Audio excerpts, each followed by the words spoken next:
Nous poursuivons l'étude de la cellule et l'espèce de portrait robot que nous en faisons par la description du réseau filamenteux ou cytosquelette qui a une importance capitale dans le maintien de la forme et la fonction des différents types de cellules.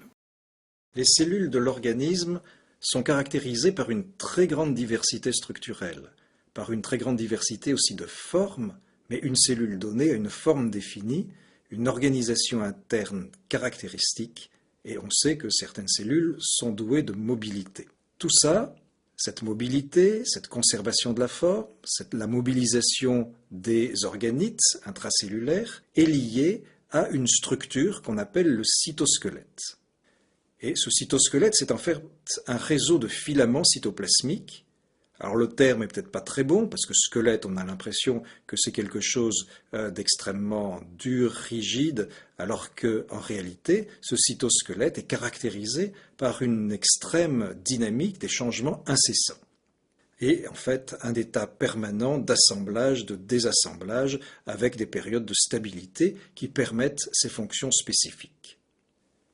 Ce réseau de filaments est constitué de 3 composants élémentaires qui diffèrent par leur diamètre, par leurs protéines. Ce sont les microtubules, les microfilaments et une 3e catégorie que l'on appelle les filaments intermédiaires. Mais on va voir ces 3 éléments, mais il faut retenir, encore une fois, que ce cytosquelette forme une structure très dynamique, responsable de beaucoup de propriétés fondamentales de la cellule, et que ces éléments jouent un rôle essentiel dans la physiologie cellulaire. Le premier élément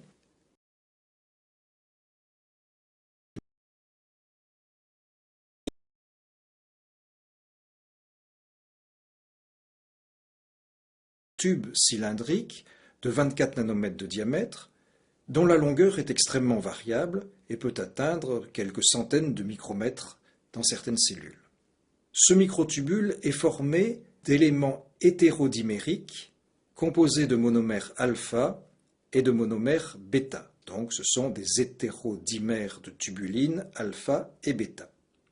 Ces monomères sont des protéines globulaires de 4 nanomètres de diamètre, formées d'environ 500 acides aminés. Chaque hétérodimère de tubuline fixe 2 molécules de guanosine triphosphate ou GTP. L'alpha, le monomère alpha, fixe le GTP de façon irréversible et ne l'hydrolyse pas, alors que le monomère bêta fixe le GTP de façon réversible et va pouvoir l'hydrolyser en GDP. La tubuline alpha et la tubuline bêta vont s'associer donc pour donner naissance aux hétérodimères qui se polymérisent en protofilaments. Il y a un empilement, tête contre queue, en une file rectiligne de ces hétérodimères et donc la file va constituer un protofilament. Un microtubule est constitué de 13 protofilaments qui sont juxtaposés. Alors il y a un certain décalage dans les hétérodimères de 2 protofilaments adjacents, et donc, il existe une polarité structurale. Un bout du microtubule est bordé d'alpha-tubuline, l'autre de bêta, et on dit qu'il y a un bout négatif, un pôle négatif, et un pôle positif. Vous voyez dans la partie droite de la diapositive différentes schématisations d'un microtubule, donc une coupe transversale en haut, une image tridimensionnelle avec les protofilaments juxtaposés, et les hétérodimères d'alpha et bêta tubuline, et puis, dans la partie basse, un microtubule qui est déplié en quelque sorte, où l'on voit les 13 protofilaments juxtaposés, donc qui, lorsqu'ils sont fermés, constituent la paroi du microtubule. Il faut bien savoir que la molécule qui est à l'origine de ce microtubule, c'est-à-dire la tubuline, se trouve en solution dans le cytoplasme et qu'elle constitue donc une sorte de réserve pour la construction de nouveaux microtubules. D'autres images d'un microtubule où l'on retrouve les 13 protofilaments, l'alternance des hétérodimères avec la tubuline alpha, la tubuline bêta.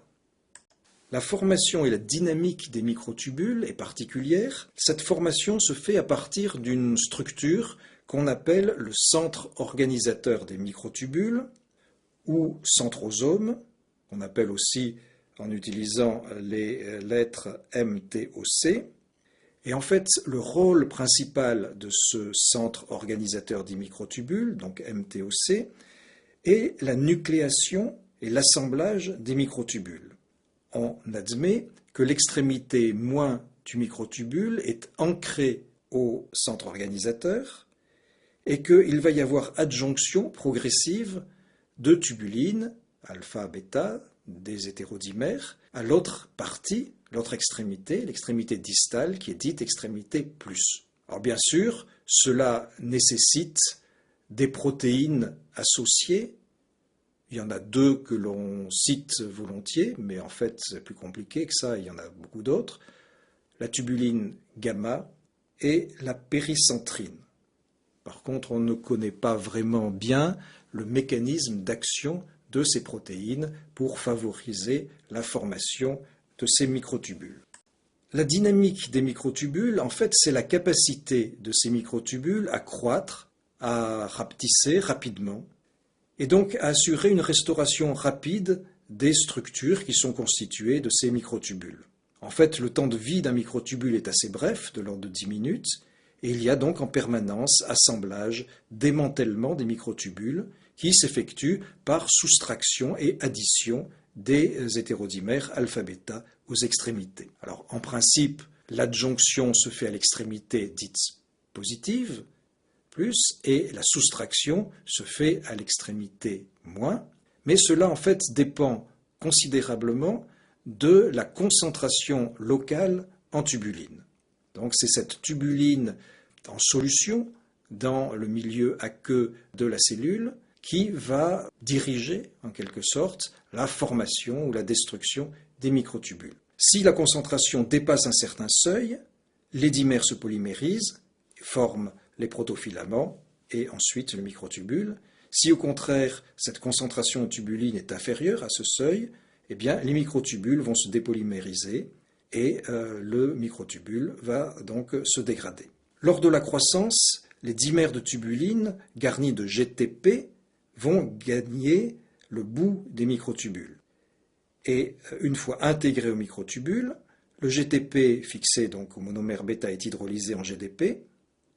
En fait, le bout des microtubules comporte donc des dimères chargés en GTP et l'immense majorité du microtubule, donc la partie centrale, est faite de dimères dont le site échangeable de tubuline bêta est chargé en GDP. Les dimères forment donc d'abord les protofilaments, puis ceux-ci vont s'aligner pour former un feuillet et ensuite se fermer pour former la paroi du microtubule. Donc cette instabilité dynamique existe et fait que les microtubules grandissent en même temps que leurs voisins se raccourcissent. Et un microtubule donné va passer par des phases successives de croissance, de raccourcissement. En général, la croissance est lente et le raccourcissement rapide, et donc cela peut s'enchaîner en des cycles qui se succèdent. Certaines drogues agissent spécifiquement sur les microtubules. J'en ai cité trois ici, la colchicine, la vinblastine, le taxol, qui ont des utilisations totalement différentes. La colchicine est utilisée en biologie cellulaire dans les laboratoires, alors que les deux autres, vinblastine et taxol, sont des drogues utilisées en chimiothérapie anticancéreuse. Effectivement, dans ces modalités thérapeutiques, ce qu'on cherche à faire, c'est à détruire les cellules cancéreuses ou à les empêcher de se diviser. Et en utilisant ces drogues qui agissent sur les microtubules, eh bien, on va aboutir à la mort des cellules, puisque le taxol, la vinblastine, à des concentrations variables, vont agir soit en figeant les microtubules, c'est-à-dire en empêchant leur fonctionnement, soit en les dépolymérisant, et là aussi bien évidemment ça empêche leur fonctionnement. Et donc tous les processus cellulaires, toutes les fonctions cellulaires qui dépendent de ce cytosquelette et des microtubules vont être empêchées, et en particulier la mitose qui va être complètement bloquée. D'où l'intérêt de ces différentes drogues utilisées en chimiothérapie contre le cancer. Sur cette figure, on revoit encore une fois les différents processus qui aboutissent à la formation du microtubule, en partant en haut à gauche du dimère de tubuline, alpha-bêta, du protofilament, du feuillet associant les différents protofilaments, de la fermeture, et vous voyez que l'adjonction ou le raccourcissement vont se faire, donc adjonction essentiellement à l'extrémité plus, raccourcissement aux deux extrémités lorsque le microtubule est le siège d'une dégradation rapide. Il existe de très nombreuses protéines qui sont associées au microtubule. Donc la constitution du microtubule, c'est l'alpha et la bêta-tubuline. On a vu déjà qu'il y avait d'autres molécules qui étaient intéressantes et qui étaient utiles pour la construction du microtubule. Et là, on décrit tout un ensemble de protéines qui vont servir à différentes fonctions dans les microtubules. Alors ces protéines, on les appelle des MAP. MAP, ça veut dire simplement protéines associées au microtubule. Il y a donc des MAP d'assemblage, où en général ce sont des protéines qui possèdent deux domaines, un qui se fixe au microtubule et l'autre qui se fixe soit à d'autres microtubules, soit à des filaments intermédiaires, soit aux membranes. Parmi ces MAP d'assemblage, il faut citer les protéines Tau qui associent les microtubules entre eux et permet la formation de fuseaux épais. Et donc ça donne en fait une grande stabilité aux microtubules qui sont associés à ces protéines Tau. C'est le cas en particulier des microtubules qu'on voit dans les axones des neurones. Il existe par ailleurs des MAP dits de stabilisation. Ils recouvrent la face externe d'un microtubule et donc vont empêcher la dépolymérisation. Mais quand ces MAP de stabilisation sont phosphorylés, eh bien, ils ne peuvent plus se fixer au microtubule et donc ce microtubule peut être soumis très facilement à la dégradation. Il existe enfin des MAP dits de mobilisation. Ces MAP de mobilisation sont de deux types. Il y a deux molécules, deux protéines différentes. La kinésine, qui est une protéine de 380 kDa environ, constituée de deux chaînes lourdes et d'une légère, et qui va exercer une force. C'est en quelque sorte un moteur moléculaire de nature protéique, qui est dirigé vers l'extrémité plus, vers le bout positif du microtubule. À l'opposé, existe une autre protéine qui est la dinéine.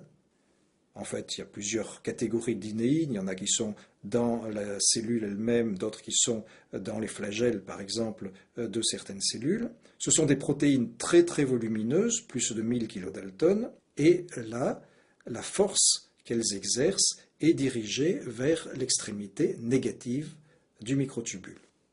Dans la cellule, on trouve différents types de microtubules. Des microtubules labiles. Ces microtubules labiles, ils se disposent dans la cellule de façon variable, parallèle entre eux ou pas. Ils se présentent sous la membrane cellulaire, en rapport étroit avec d'autres éléments du cytosquelette. Éventuellement, ils sont dans l'axe des prolongements cellulaires. Et ce sont eux qui sont en équilibre dynamique avec le pool des monomères de tubuline dans le cytoplasme. Donc équilibre qui est rompu au cours des différentes phases d'activité de la cellule lorsqu'il faut construire un édifice microtubulaire, par exemple, au cours de la mitose. Et puis, il existe des microtubules stables, c'est-à-dire des constructions qui restent pendant toute la vie de la cellule. Alors bien sûr, les protéines qui les constituent se modifient et sont changées, puisque les protéines, comme n'importe quelle autre structure, ont une durée de vie limitée, mais on les considère quand même, à l'échelle du temps de vie d'une cellule, comme des structures stables. En particulier, ce sont les centrioles, on les verra à propos de l'étude des organites intracellulaires, ce sont les cils, dont on parlera longuement à propos du tissu épithélial, ce sont aussi les flagelles. Dernier mot, pour vous signaler l'existence d'une pathologie tout à fait particulière qui atteint les microtubules, qui s'appelle le syndrome de Cartagener, et qui associe d'une façon curieuse des infections respiratoires, donc des pneumopathies, des bronchites récurrentes, récidivantes, et une stérilité. Il y a parfois aussi des anomalies de l'embryogénèse avec des dispositions anormales des organes. On a longtemps hésité pour comprendre pourquoi s'associer des infections respiratoires à une stérilité. Et puis, on a fini par trouver ce qui expliquait ces symptômes apparemment contradictoires. Eh bien, c'est le défaut de mobilisation des cils de l'épithélium respiratoire, ce qui conduit à des infections à répétition, et le défaut de mobilisation des spermatozoïdes ou de l'ovule, parce qu'il n'y a pas plus de cils, ou les cils qui sont situés sur les cellules épithéliales des trompes sont altérés et non fonctionnels. Pourquoi les cils ou les flagelles des spermatozoïdes sont non fonctionnels? Eh bien parce que dans ce syndrome de Cartagener, les microtubules ne sont pas fonctionnels, il manque un certain nombre de protéines qui permettent d'assurer leur structure ou leur fonction. Voici une image que l'on reverra tout à l'heure qui montre les différents types de moteurs moléculaires.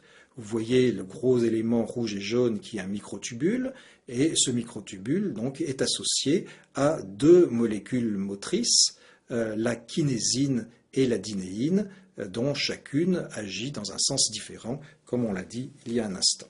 Dernière image qui concerne les microtubules.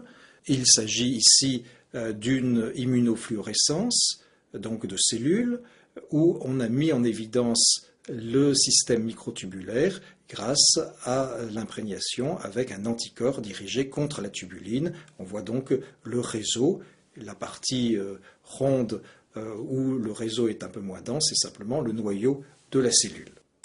C'est celle-ci la dernière image, où l'on voit, là encore, grâce à la microscopie à fluorescence et à l'immunocytochimie, des microtubules, deux cellules épithéliales à gauche et au milieu, en interphase et en mitose. On voit très bien le fuseau mitotique dans la partie gauche et basse de la figure.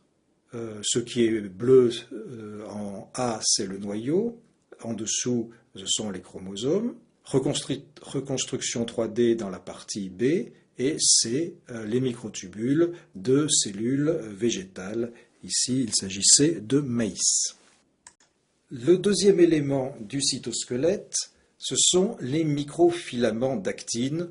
On dit parfois microfilaments fins d'actine.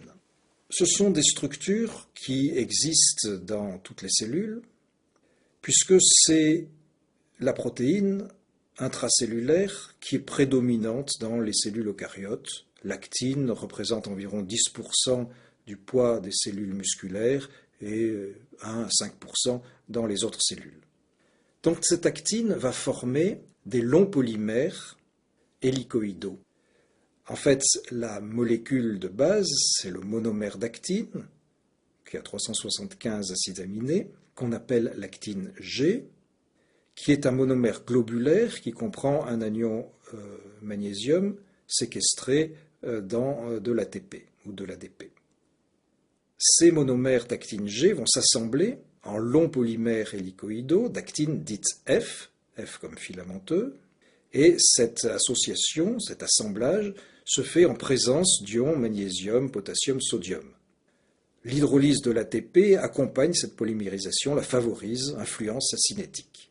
L'actine F est donc un polymère hélicoïdal formé de protomères identiques, mais cette actine F va posséder aussi une polarité structurelle et fonctionnelle, c'est-à-dire qu'on va décrire, comme tout à l'heure pour les microtubules, une extrémité plus et une extrémité moins.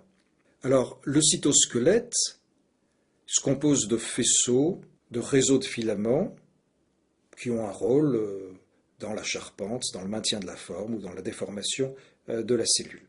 Dans ces faisceaux, les filaments sont accolés parallèlement, de façon compacte, et dans les réseaux, les filaments peuvent se croiser, parfois angle droit, parfois d'une autre façon. On décrit éventuellement plusieurs réseaux, un bidimensionnel réticulé, plan, qui est associé à la membrane, donc qui est en périphérie de la cellule, et puis un autre réseau plus important quantitativement, qui occupe tout l'intérieur de la cellule, qui est un réseau tridimensionnel. La formation des microfilaments fins d'actine, comme tout à l'heure, les microfilaments ici sont constamment en train de se modifier, de raccourcir ou de grandir, et donc les faisceaux, les réseaux, vont en permanence se former, se dissoudre, se reformer. La polymérisation de l'actine passe par 3 phases. Une période dite de latence, où l'actine G, l'actine globulaire, s'agrège lentement en petits oligomères instables. C'est ce qu'on voit dans la partie gauche de la figure. Et puis, il y a une nucléation, donc une agrégation plus importante des monomères d'actine G, et un allongement par addition d'actine aux 2 extrémités de ces monomères, aux 2 bouts, comme on le voit dans la partie moyenne de la figure. Au fur et à mesure que le filament d'actine F s'allonge, la concentration en actine G de l'environnement va diminuer jusqu'à ce qu'il y a un équilibre, un état stationnaire. Cet état stationnaire, il est dynamique, en ce sens qu'il y a adjonction et soustraction des monomères d'actine, donc stabilité, en quelque sorte, du filament d'actine. Alors, la polymérisation de l'actine s'accompagne toujours d'une hydrolyse de l'ATP, et donc les filaments sont constitués en réalité d'actine F liée à de l'ADP. On ne retrouve l'ATP lié à l'actine F qu'aux extrémités de ce filament d'actine. Comme tout à l'heure, les 2 bouts sont différents, donc un positif, un négatif, et comme tout à l'heure, l'adjonction des monomères se fait surtout au bout positif, la soustraction se fait surtout au bout négatif. Bien sûr, là encore, ça va dépendre de la concentration locale en actine. Voici un résumé de cette dynamique des microfilaments, avec donc assemblage, démantèlement par addition ou soustraction de l'actine G aux extrémités. Là encore, comme je l'ai dit, ça dépend de la concentration d'actine G.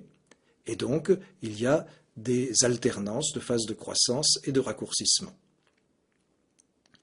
On a décrit également des substances chimiques qui agissent sur les microfilaments fins d'actine et qui empêchent leur fonctionnement, soit en les dégradant, en provoquant la dépolymérisation des filaments d'actine, soit en empêchant la polymérisation. J'ai cité ici 2 de ces substances, la cytocalasine, qui est un alcaloïde tiré de certains champignons, ou la phalloïdine, également tirée de champignons, qui ont à peu près la même action, mais ce sont des substances que l'on n'utilise pas en thérapeutique, qui sont extrêmement toxiques. Il existe de très nombreuses protéines qui sont associées aux microfilaments. Des protéines qui régulent l'élongation, comme la thymosine bêta-4, qui se lie à l'actine G, l'actine monomérique, qui va en quelque sorte séquestrer cette actine G et donc l'empêcher de se polymériser, donc empêcher la formation d'un filament fin d'actine. Une autre molécule, la prophyline, s'attache aux monomères qui ont de l'ATP, et donc ça va ajuster en quelque sorte la quantité d'actine libre, d'actine de réserve. En fait, ça agit directement sur la thymosine bêta-4 et ça va donc libérer en quelque sorte l'actine G de cette thymosine. Donc la rendre disponible finalement pour la polymérisation et pour la fabrication des filaments d'actine. À côté de ces protéines de régulation de l'élongation, il y a des protéines de désagrégation qui vont donc ajuster la longueur du filament en coupant ce filament en petits morceaux, comme la gelsoline, qui se fixe à l'extrémité plus.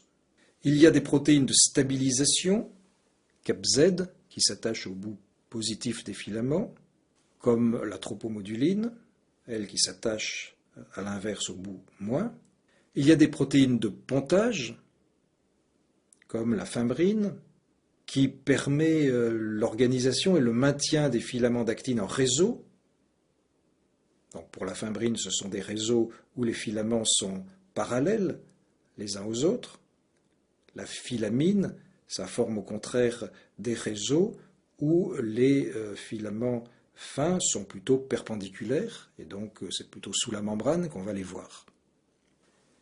Il existe également des protéines qui vont permettre la contraction, c'est ici la myosine, et enfin des protéines d'ancrage qu'on verra plus longuement lorsqu'on étudiera l'adhérence cellulaire, donc la taline, la vinculine, l'alpha-actinine, entre autres, parce qu'il y en a beaucoup d'autres. Dans la partie droite de la diapositive, vous voyez donc un filament d'actine avec des protéines dites de pontage qui vont permettre la réticulation, qui vont permettre donc l'organisation des filaments d'actine les uns par rapport aux autres.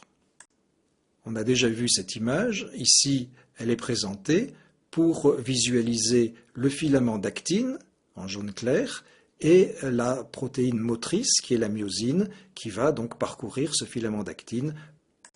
La troisième et dernière catégorie de constituants du cytosquelette, ce sont les filaments qu'on appelle intermédiaires. Et on les appelle intermédiaires tout simplement parce que leur taille est intermédiaire entre les microtubules et les filaments fins d'actine. On avait 24 nanomètres pour les microtubules et on a 7 nanomètres pour les filaments d'actine. Ici, donc, ce sont des structures dont la taille est de l'ordre de 10 nanomètres d'épaisseur. Ces filaments intermédiaires sont présents également dans toutes les cellules eucaryotes et en fait, ce sont certainement les structures les plus abondantes parmi les trois qu'on a cités jusqu'à présent. Il y a probablement 10 fois plus de filaments intermédiaires en quantité que de microtubules ou de filaments d'actine. Ils forment des réseaux, ils forment des faisceaux et ils ont également un rôle structural au niveau de la membrane ou au niveau des organites intracellulaires. Mais ils ne participent pas à la mobilité cellulaire et ils ont une caractéristique particulière qui s'oppose en quelque sorte aux microtubules et aux microfilaments, c'est qu'ils sont stables. Ils ne sont pas doués comme les autres de procédés d'assemblage et de désassemblage continuels.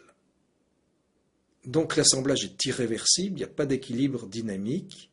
Alors sur le plan de la structure, ce sont des structures qui comportent un noyau central hélicoïdal encadré par des domaines N et C terminaux qui sont globulaires. Ces hétérodimères sont associés entre eux pour former des tétramères qui s'agrègent et les tétramères forment des filaments et des fibrilles. Il n'y a en principe pas de réserve de filaments intermédiaires non polymérisés, comme c'était le cas par exemple pour la tubuline ou pour l'actine. Alors on décrit un certain nombre de types différents de filaments intermédiaires. Les plus nombreux peut-être, les plus fréquemment rencontrés, ce sont les types 1 et type 2 qui constituent en fait les filaments de kératine. Donc, type 1, c'est kératine acide, type 2, c'est kératine basique, et ce sont des protéines que l'on voit essentiellement dans les cellules épithéliales. Ce sont des substances qui sont caractéristiques des épithéliums. Alors, ces filaments de kératine, ce sont aussi des hétérodimères, la plupart du temps constitués d'une kératine acide et d'une kératine basique. Et il n'y a que ces hétérodimères qui peuvent se polymériser et donc donner naissance aux filaments intermédiaires. Alors en réalité, il y a énormément de kératines différentes, plus d'une vingtaine de sortes différentes, et dans les structures de notre organisme, on a beaucoup d'espèces de kératines différentes. Par exemple, dans les cheveux, il y a une dizaine d'espèces de kératines différentes. Dans les cellules épithéliales, il y en a une vingtaine. Donc chaque cellule, chaque structure exprime une combinaison de kératine qui est assez caractéristique. Ces filaments intermédiaires de kératine se disposent en faisceaux épais et vont constituer ce qu'on appelle en morphologie les tonofilaments, du fait justement qu'ils sont épais, qu'on les voit en microscopie optique. Ils sont connectés au système de jonction entre les cellules et ça forme donc des liaisons entre les points d'ancrage entre les cellules. Ça va conférer une certaine élasticité, une certaine rigidité. Les deux mots paraissent incompatibles, mais en fait, dans une cellule, les deux peuvent s'utiliser. Et ça confère également une certaine solidité aux cellules qui en sont constituées. Je disais tout à l'heure que la kératine était spécifique du tissu épithélial, et sa mise en évidence est un moyen d'identifier l'origine d'une cellule tumorale, par exemple, une cellule maligne, dont on ne pourrait pas, par la simple morphologie, reconnaître sa provenance. On a parfois des cellules tumorales qui sont extrêmement dystrophiques, et on ne sait pas si ce sont des cellules d'origine épithéliale ou d'origine conjonctive ou d'origine nerveuse.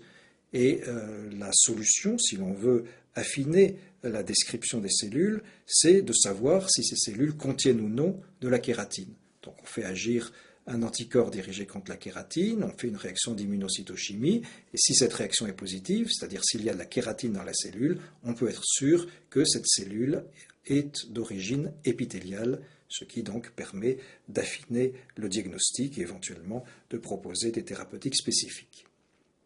Le troisième type de filament intermédiaire est une association de différentes molécules. On a des filaments intermédiaires constitués de vimentine. Cette vimentine est typique des cellules mésenchymateuses, donc des fibroblastes, des cellules musculaires, des cellules cartilagineuses par exemple. Et donc c'est un moyen aussi de reconnaître cette origine mésenchymateuse à des cellules qu'on ne pourrait pas identifier. Là encore, ça forme des fibres qui s'insèrent sur la membrane des cellules et dont le rôle est de maintenir en place le noyau, les organites. Deuxième catégorie de filaments intermédiaires de type 3, ceux qui sont constitués de desmine. Là encore, spécificité, on ne trouve cette desmine que dans les cellules musculaires. Ça constitue une sorte d'échafaudage perpendiculaire au grand axe de la cellule. Ça va se fixer sur certaines structures des cellules musculaires, par exemple les cordances des cellules musculaires lisses, et ça va maintenir en place l'appareil contractile. Troisième catégorie, toujours dans ce type 3, la protéine gliofibrillaire acide, dite aussi GFAP. Cette protéine gliofibrillaire acide est spécifique de certaines cellules du tissu nerveux, certaines cellules gliales qu'on appelle les astrocytes. Et ça constitue donc les filaments, l'intérieur des filaments de ces cellules gliales. Dernière catégorie, la périphérine, qui est présente dans certains neurones du système nerveux central. Le quatrième type, ce sont soit des protéines qui sont dites constitutives des neurofilaments, donc on a des filaments intermédiaires faits de ces protéines, et comme le nom l'indique, eh bien, ce sont des structures qu'on voit dans les neurones qui renforcent les axones en association avec les microtubules. La nestine et l'internexine sont également constitutives de filaments intermédiaires de type 4. J'ai cité les lamines, mais ces lamines, en fait, elles n'existent pas dans le cytoplasme, j'ai cité leur nom simplement pour mémoire, on les retrouvera constitutives du nucléosquelette. Donc il faudra vous rappeler, lorsqu'on parlera du nucléosquelette, que les lamines font partie des filaments intermédiaires et que ça constitue le type 5 de ces filaments intermédiaires. Voici quelques images d'immunofluorescence, donc microscopie en fluorescence, réaction antigène-anticorps avec des anticorps dirigés contre la vimentine et les microtubules, par exemple dans l'image de gauche, le noyau et la structure ovalaire bleue. À droite, donc, on n'a que de la vimentine en fluorescence verte. Une autre image, celle-ci mettant en évidence la kératine, et là encore c'est toujours le même principe, anticorps dirigés contre la kératine, révélation par immunofluorescence, et vous voyez le réseau filamenteux avec une partie un peu plus claire qui correspond au noyau. J'ai déjà cité un certain nombre de rôles du cytosquelette, on va les rappeler brièvement. ce cytosquelette va interagir avec la membrane plasmique et va donc permettre les mouvements ou le maintien de la forme de la cellule. Ce cytosquelette fait partie intégrante de la structure du cile vibratile et donc va intervenir dans les propriétés de ces cils, donc propriétés de mobilisation pour le spermatozoïde par exemple, les flagelles, propriétés de migration des poussières dans l'épithélium respiratoire. Le cytosquelette forme aussi, en particulier les filaments fins d'actine, l'axe des microvillosités et donc permet de maintenir la forme de ces microvillosités. On va revoir ce cytosquelette au niveau du système de division mitotique. On le reverra aussi dans le transport axonal et bien sûr dans le mouvement des différents organites. Pour terminer cette image qui reprend les trois éléments, l'actine à gauche, les filaments intermédiaires au milieu et les microtubules à droite. Donc vous voyez la différence de taille sur les dessins dans la partie haute de la figure, avec l'élément le plus volumineux, du moins dont le diamètre est le plus important, ce sont les microtubules. En microscopie électronique, on revoit ces différences de taille. Et en immunofluorescence, donc vous avez les aspects, là il n'y a pas de différence très importante, puisque en fait les différents constituants de ce cytosquelette peuvent former le même type de réseau. Donc il y a bien sûr la reconnaissance se fait parce qu'on sait à quel anticorps a permis d'obtenir ce type d'image. Voilà une très belle image où l'on voit des cellules en culture, où le noyau est coloré en bleu, et dans le cytoplasme, les trois éléments du cytosquelette apparaissent. En rouge, de la kératine, donc des filaments intermédiaires, qui forment l'immense majorité de ce que l'on observe, mais vous distinguez également des filaments jaunes et des filaments verts qui correspondent aux microtubules et aux filaments d'actine.